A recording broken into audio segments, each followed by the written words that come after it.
digital nomad. What is digital nomad? What is that way of life? What is the philosophy there?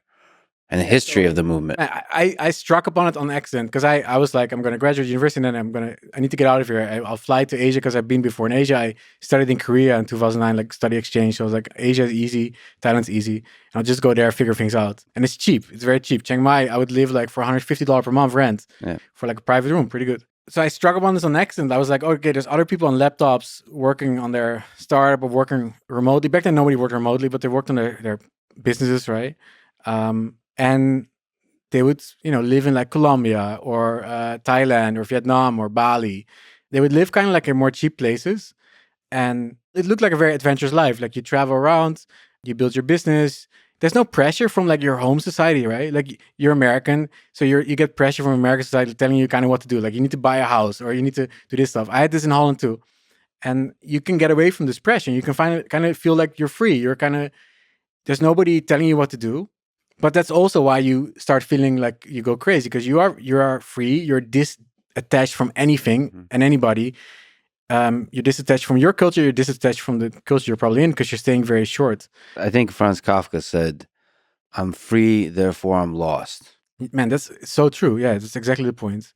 And yeah, freedom is like it's the definition of no constraints, right? Like anything is possible. You can go anywhere. And everybody's like, oh, that must be super nice, like freedom, you must be very happy. And it's the opposite. Like, I don't think that makes you happy. I think constraints probably make you happy. And that's a big lesson I learned then. But what were they making for money? So you're saying they were doing shady stuff at that time? For me, because I was more like a developer. I wanted to make startups kind of. And it was like, there was like drugs being shipped to America, like diet pills and stuff, like non-FDA approved stuff, and they would like there was no like ethic. They were like we would sit with beers and they would laugh about like all the dodgy shit kind of they're doing, that part of okay, that kind of vibe, like kind of sleazy e-com vibe. I'm not saying all e-com is sleazy, but right, but this vibe. It could be a vibe, and your vibe was more build cool shit stuff. That's ethical. The guys with sports cars in Dubai, these people, Yes. E-com, like, oh, bro, you got to drop ship. Yeah. And you'll make 100 million a month. Like, those people, it was this shit. And I was like, this is not my people. Yeah. There's nothing wrong with any of those individual components. No judgment. But there's a foundation that's not quite ethical. What is that? I don't know what that is. But yeah, I get you. No, I don't want to judge. It was more, I know that for me, it wasn't my world. It wasn't my subculture. Yeah. I wanted to make cool shit, but they also think their cool shit is cool. So, but I wanted to make like real like startups, and that was my thing. I would read Hacker News, like Y Combinator, and they were making cool stuff, so I wanted to make cool stuff. That's a pretty cool way of life. Just if you romanticize it for a moment, it's very romantic, man. It's colorful, Like if I think about the memories. What are some happy memories? Just like working cafes or working in just the freedom that envelops you with that way of life, because anything is possible. You can just get up. I think it was amazing. Like we would work, like I would make friends and we would work until 6 a.m. in Bali, for example, with like with Andre, my best friend, who's still my best friend, and we would work until like the morning when the sun came up, because at night the co-working space was silent. There was nobody else, and I would wake up like 6 p.m. or 5 p.m. I would drive to the co-working space on a motorbike. I would buy like 30 hot lattes from a cafe. How many? 30. Because there was like 6 people coming, or we didn't know. Sometimes people would come in. And Did you say 30? Yeah. Nice. And we would drink like 4 per person or something, Yeah. Uh-huh. Man, it's Bali. I don't know if they were powerful lattes, but they were lattes. And we would put it in a plastic bag, and then we'd drive there, and all the coffee was like falling, everywhere. Yeah. And then we'd go in the co-working space and have these coffees here, and we'd work all night. We'd play like techno music, and everybody would just work on their, like, this was literally like business people. They would work in their startup, and we'd all try and make something. And then the sun would come up, and the morning people, the yoga girls and yoga guys would come in, after the yoga class at 6, and they say, "Hey, good morning." And we're like, we look like this, and we're like, "What's up? How are you doing?" And we didn't know how bad we looked, but it was very bad. And then we'd go home, sleep in like a hostel or a hotel, and do the same thing, and again and again and again. And it was this lock-in mode, like working. And that was very fun. So it's just a bunch of you, techno music blasting, all through the night. Yeah. or more like industrial, not like pace. this I cheesy. for me, it's such an interesting thing because the speed of the beat affects how I feel about a thing. Yeah. So the faster it is, the more anxiety I feel, but that anxiety is channeled into productivity. But if it's a little too fast, the anxiety overpowers. So you don't like drum and bass music? Probably not. No, it's too fast.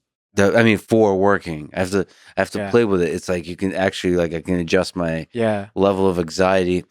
Must be a better word than anxiety. It's like productive anxiety that I like. Whatever that is. It also depends what kind of work you do, right? Like if you're writing, you probably don't want drum and bass music. I think for codes, like industrial techno, this kind of stuff, kind of fast, it works well because you really get like locked in, and combined with caffeine, you go you go deep, and I think you balance on this edge of anxiety because this caffeine is also hitting your anxiety, and you want to be on the edge of anxiety with this techno running. Sometimes it gets too much. It's like stop the techno, stop the music. It's like, but those are good memories, and also like travel memories. Like you go from city to city, and it feels like it's kind of like jet set life. Like it feels very beautiful. Like you're seeing a lot of cool cities. And what was your favorite place that you remember you visited?